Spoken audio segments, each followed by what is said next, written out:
Dylan, you son of a bitch.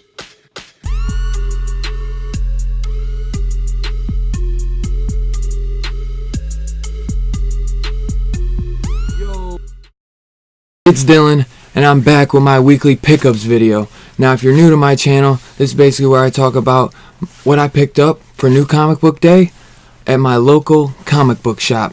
Now, I like to start with my pick of the week, and it was actually a smaller week. Not so many books. Technically, man, I really only picked up one Marvel book. But we'll get to that. But I always start with my pick of the week, and it was an easy pick, and the first issue was amazing. So I was really looking forward to this issue. Pick of the week, baby. The Question, The Death of Vic Sage, Book 2. Now, I'm not sure if this is going to be 3 or 4 issues. I hope it's 4 because this issue was awesome. Straight up old Western style. We got a lot of cool things going on. I was debating on which cover I wanted to get, but I had to get this one, man. It was just calling out to me. It was so good. The story, man, this was the first book I read too. It's a good sized, it's a really good sized issue. I mean, usually these prestige formats are pretty they're a lot thicker books, but this one I thought it had a few extra pages. I'll have to go back and double count, but we got, it was like a Charlie Victor Zsasz, and it seems like he's one of the versions of the Question, and we get a lot of cool things going in this, but a lot of details on what would go down in the old Western days, man, because Charlie Victor Zsasz in this, he ends up helping this black fellow, like, just to buy, he couldn't even purchase an axe. So a lot of crazy stuff goes down in this, and I really had a lot of fun with it. So dude, I highly recommend this. And I don't know anything about The Question. I know a lot of people recommend that Denny O'Neil run, which I gotta track that down one of these days. But dude, pick of the week, without a doubt. Nothing like there wasn't anything that compared to it. So highly recommend it, man. I really do. Another one I was looking forward to, The Low Woods, baby. Issue 2 of, man, just look at that cover. That cover is sickening, man. That cover is pure fire. This boy burning. Sadly to say, this issue didn't do it really for me. I was hoping, like, the first issue was really written really well. Maybe I'll have to read this again. But the sea dogs in the back, that was my favorite part of this story. The sea dogs is really picking up. We're getting into the werewolf stuff big time, and it was really bloody and gory, and I fucking loved it, man. This was really cool. The Low Woods, though, yeah, not really much happened in this. You know what I'm saying? We figure out some things, that the girls' underwear were like turned inside out or something, like after they woke up in the theater. So they're really just trying to figure out what the hell happened to them still. So they can't remember what happened to them. They fell asleep in that theater watching Sea Dogs, and that's really all we got, and you got that girl that had that weird hole in her stomach, but yeah, nothing really went down in this issue, and I was kind of disappointed in that. We got The Flash, issue 86. I believe this is the conclusion to Rogue's Reign, and this was a badass issue. Some crazy shit happens at the end. I won't spoil it, but we get an awesome head-to-head with Captain Cold and Flash, and this Joshua Williamson, man, he's really made me enjoy Captain Cold as a character. And this was a really Omega type level Captain Cold. He was whooping ass, and man, it was just really cool. And something goes down with Flash in this, and it was really crazy. If you're a big Flash guy, I think I'd recommend you to pick this up, or just get this Rogue's Reign story arc, because I really have had a lot of fun with this Rogue's Reign story arc. Next, we got Teen Titans issue 38. I love this cover, man. Such a cool cover. We're continuing on with what was it?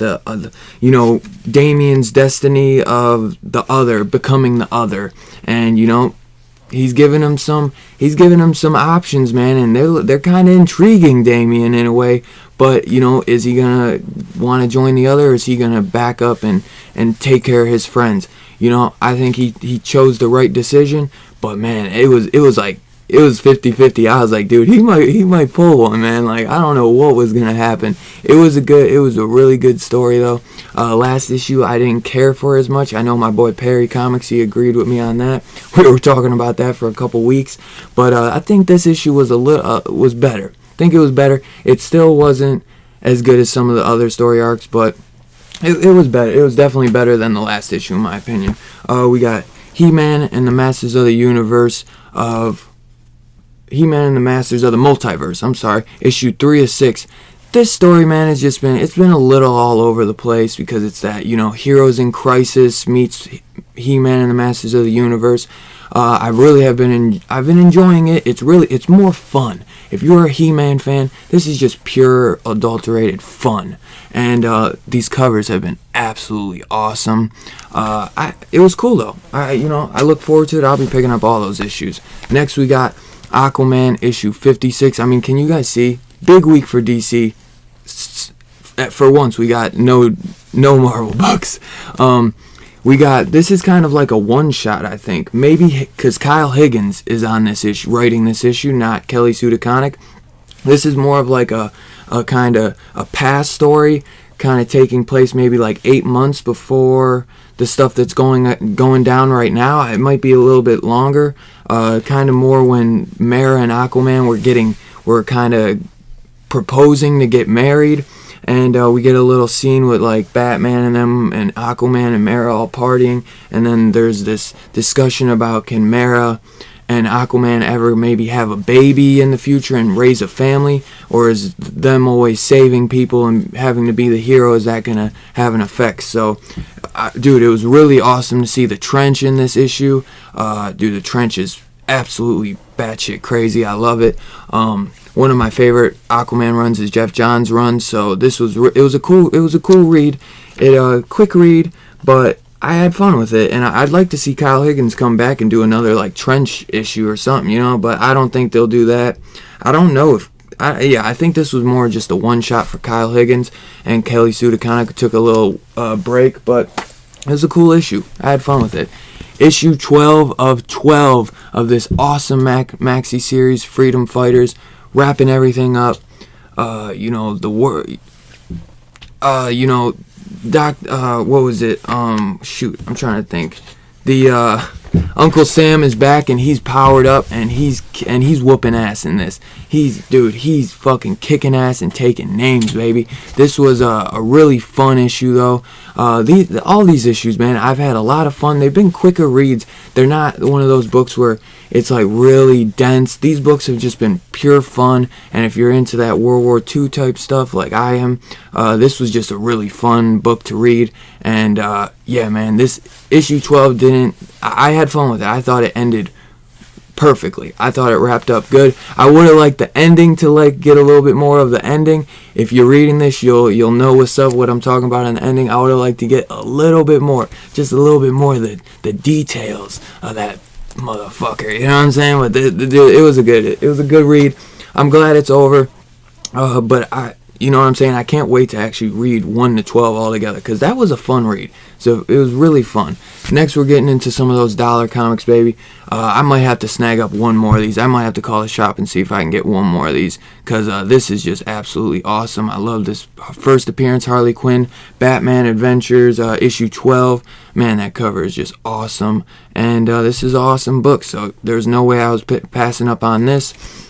And yeah, I might have to call the shop after I do this video and try to have them hold me one more, because after I talked with my boy Meta, it looks like some of these dollar and facsimiles end up being worth a little bit more, which is not that big of a deal for me, but I just like to have maybe an extra one when you can get it at $1, you know what I'm saying?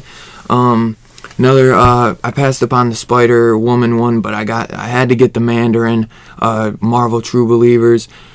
This story written by Stan Lee, so there's no way I could pass it up. The artwork is pretty damn cool in it. You got some old school artwork illustrated by Don Heck, but written by Stan Lee. No way in hell I'm passing this up. I believe this was like a Tales of Suspense issue too. So yeah, Tales of Suspense. So that was awesome.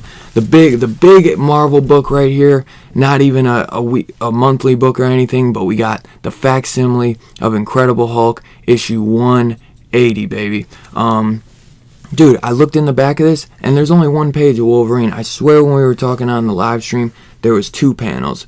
But in this, there's only one panel with Wolverine. So I don't know what's going on. But yeah, this was a must-have, and I'll be picking up that 182 facsimile. So that was a must-have. I honestly wish I would have got 2 copies, at least 2 copies of 181 now, because my 181 copy has a little bit of paint wear in the corner, so I'm kind of bummed about that. But hey, as long as I got a copy, that's all that matters to me, at least. The one book I picked up for Marvel, Avengers, Earth's Mightiest Heroes, issue, what was that, 29, Starbrand Reborn, issue 3. I think we get a little first appearance with some Blade action in this, man. We get a little, I don't think I want to say it, but if you're reading this, man, it was awesome. It was pretty cool to see, but I've just been loving Blade being on the Avengers, and we get I know the one I can talk about because everybody knows about it is the War Widow.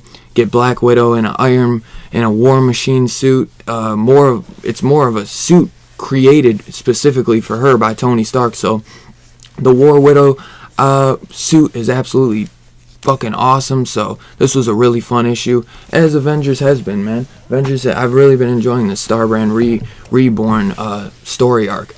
Next, we're going to get into the Independents to wrap it up. This one came out, I believe, maybe a week or 2 ago, but I wanted to add it just to let you guys know I picked it up, and it might still be available to pick up if you're interested. This was more of like a rated R Transformers story, kind of called The Kill Lock. Artwork is absolutely awesome. So good. It's like paintings. It is like realistic paintings in a way, but with animation because they're robots and stuff. But dude, this was a great read. I'm not big on Transformers. I've watched like the Shia LaBeouf stuff, but I know that the guy that illustrates or does the illustrates for the Transformers books, he wrote and illustrated this all by himself. So this is a guy doing this whole book by himself. He's got somebody else doing the letters though. But man, this was a really cool run. Only 6 issues too, and the whole thing is already written out. So I'm excited to see what's gonna come with that. Maybe get me into some more of that robot action. So that's gonna be cool. Next we got issue 4 of Deadeyes. Another fantastic issue as always. Wow, this was just absolutely awesome. We leave exactly where we left off with him, going to the apartment where that old mobster he ended up taking out, telling him that there was maybe a couple million hidden away in this old apartment building, and he goes there acting like he's a bed bugs infestation type guy, and he's like, I gotta clear the place out, and I got my sniffing dog. And he's going to sniff out the bed bugs. And it was just absolutely funny and hilarious and all at the same time badass as hell. And I highly recommend this book. This is one of my favorite Image titles, one of my favorite independent books, period. So you can't go wrong with Deadeyes. It's been so much fun, and consistently every issue is just awesome. Next we got Undiscovered Country, issue 3. This one, man, is I don't know what if I'm gonna be on this much longer. I might have to reread the first 3 issues, but I'm just not really feeling this. The artwork is pretty good. The writing is just not there. The writing just feels kind of all over the place. The first issue really hooked me in, but these last 2 issues, man, I don't know, man. I'm gonna have to reread it before I drop it, but this one, I might drop this, man.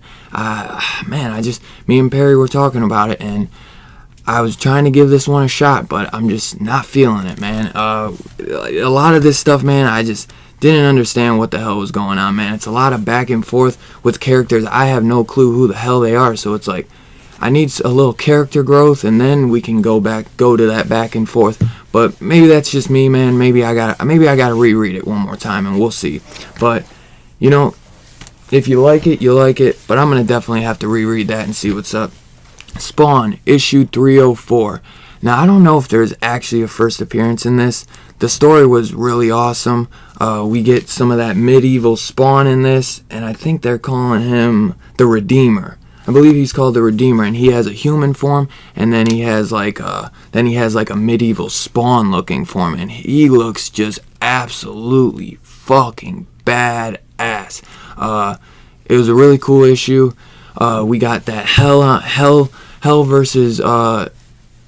heaven versus hell war still going on.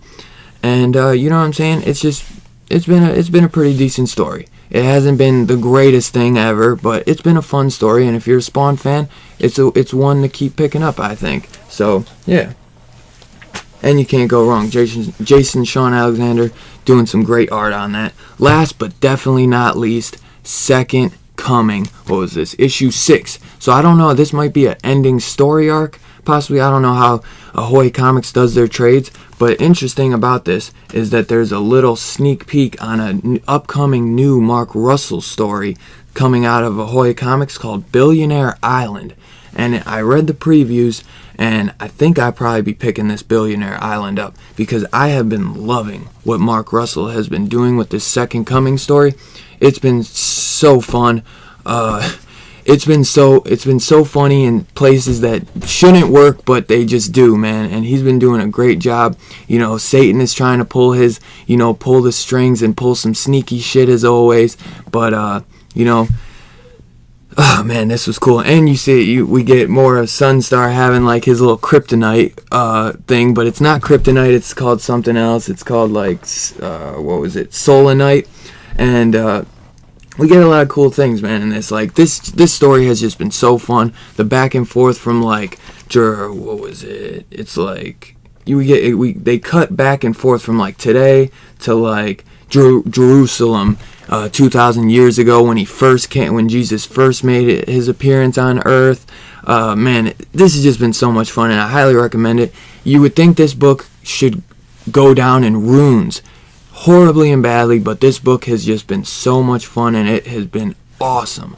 Like, this book could be hit or miss so easily, and it could be written poorly, and it could go down in flames. But Mark Russell has done such a great job, and the artist, I think it's Steve Pugh, no, that's the other one. Richard Pace has been doing a great job, man. Great job. Leonard Kirk doing the finishing, and Andy Troy on the colors. Just so cool. So much fun, man. And I highly recommend it. But that's what I got this week for my new comic books, guys. Let me know what you guys picked up.